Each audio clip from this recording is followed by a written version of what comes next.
Magandang araw mga paps. Bago ang lahat, sana mag-subscribe na po kayo. Kung hindi pa po kayo nakapag-subscribe, mag-like, share, and pag-pindot ng notification bell all para ma-notify po kayo sa ating mga bagong videos na i-upload. Ang gagawin po natin ngayong araw ay magkakawit po tayo ng plug and drive OBD2 Performance Chip Tuning Box. Ito po yung sinasabi nilang makapagtitipid po daw tayo ng fuel. Ang sabi dito ay magbibigay siya ng 35% more power at 25% more torque. Ikakabit natin ito ngayon para masubukan natin kung ano talaga ang kanyang performance.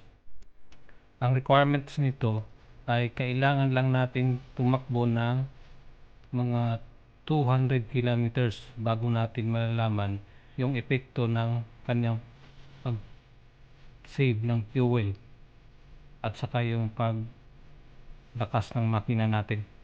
Makikita nyo naman dito sa ating hinahawakang papel, nilagay niya 200 kilometers dyan. Masulat siya. Ready ka na paps? Kakabit na natin to.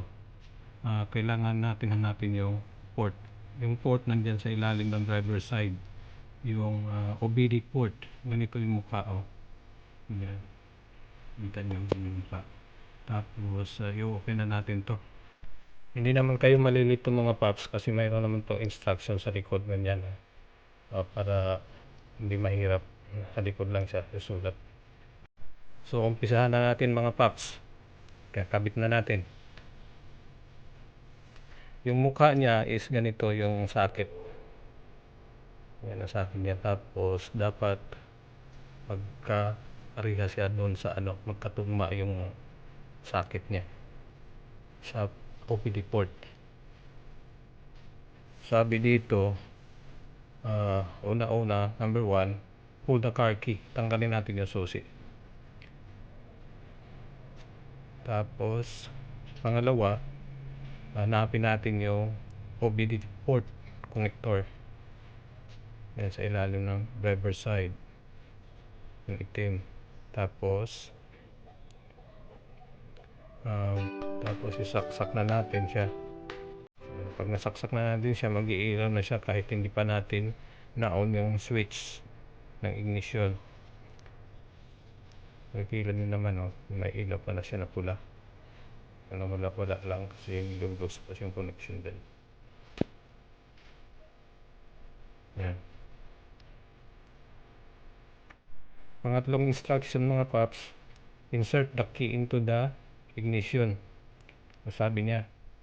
Tapos iikutin daw natin ng isang beses para i-on lang natin yung accessories. Para nag-on ka lang ng radyo mo. Yun lang. Kasi pag diniretso yan sa pangalawa, mag-o-on na yung makina. Dapat lang sa isang pitik lang ang switch. Ang apat mga paps, sabi niya rito, press the reset button for about 5 seconds. Kung makikita niyo mga paps, may reset button dyan sa ilalim. May maliit na butas dyan. Dyan natin tutusukin kahit ano na pwedeng makapasok dyan. Maghanap tayo ng toothpick na pang tusok dyan o ballpen pa kaya. Basta pwede pang tusok. Parang mayroon yata ako rito toothpick na dala-dala. Hanapin ko lang. Yan. Nandito pala. So, tusukin natin yan para ma-reset for about 5 seconds. Kailangan natin magbilang ng normal na pagbilang ng 5 seconds mga paps. Hindi yung mabilis Yan. So, basahan na natin. Tusukin natin yung butas dyan na maliit.